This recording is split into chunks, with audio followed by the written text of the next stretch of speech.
سلا.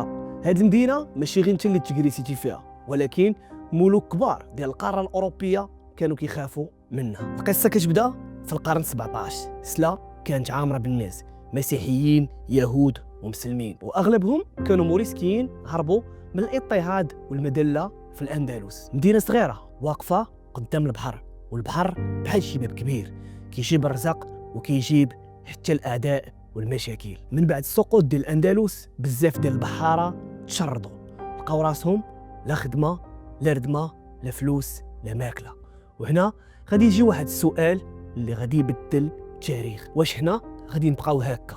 وعلاش ما نوليوش قراصنه منظمين باسطول وبقانون؟ في هذه اللحظه بالضبط تزادت اغرب التجارب السياسيه في العالم في ديك الوقيته، جمهوريه ابي رقراق. جمهوريه صغيره ما بين سلا والرباط، على الناس الاستقلال ديالها الشبه كامل على السلطه المركزيه في ديك الوقيته. عندهم رئيس منتخب، عندهم مجلس، وعندهم محكمه، وعندهم حتى قانون اللي كيفصل بيناتهم، كيحدد الغنائم وحتى الخطيات، وكيقسم بالعدل كل واحد شنو جاه. واللافت للانتباه في هاد لافير كامله هو الغنائم كيفاش كتقسم: حصه للقاده، حصه للصيادين، وحصه للعائلات.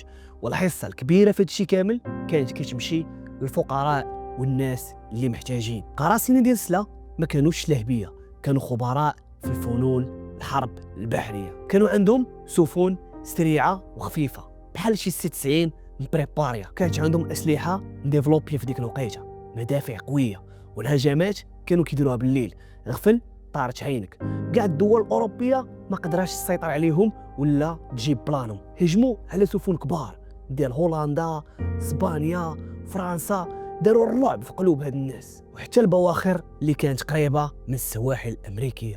هادو معلم قراصنه ديال سلا. وما ادراك ما سلا. وسط الفوضى كامل جا واحد القبطان اللي خطير بزاف، موريسكو الابيض، ولا القبطان الهولندي اللي سلم ولا من اخطر القراصنه في هذيك الوقيته. هاد المدينه الصغيره اللي دوينا عليها فيها واحد الاسواق، وهاد الاسواق ما عامرينش بالسلعه كتر ما عامرين بالناس الاسرى اللي كتوقع عليهم واحد المفاوضات ومزايده بواحد المبالغ خياليه. الصهد معلم وصل لاوروبا، والخلعه بدات كتدق في القلوب ديالهم، وتما الملوك ديالهم غادي يبداو يصيفطوا سفراء المغرب كيطالبوا من السلطان انه يتدخل. المفاجاه ان القوه البحريه ديال سلا كانت كبيره، والمؤرخين قالوا السفن ديال سلا كانت اسرع واخف من السفن الحربيه ديال اوروبا. السلطان في هذيك الوقيته بدا كيدير الضغوطات ديالو. سلا كانت كتغامر براسها وكانت كتواجه القوى العظمى بلا خوف. كيفاش سالات هاد القصه؟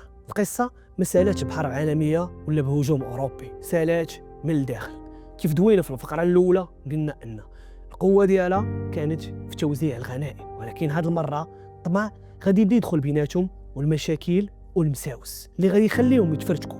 القاده غادي يتضاربوا بيناتهم، وسلا غادي تطيح. ومع الضغط اللي كان كيدير السلطان في هذيك الوقيته، جمهوريه ديال القراصنه ديال سلا بدات غادا وكتضعف. ولكن الاسطوره ديال سلا والسلاويين بقات محفوره في الكتب ديال التاريخ وفي القلوب ديال الناس اللي زرعت فيهم الخوف في اوروبا كامله. قراصنه ديال سلا ما كانوش مجرمين، ولكن كانت ظاهره اللي خرجات من الظلم، من ناس كانت كتقلب على كيفاش تعيش باي طريقه.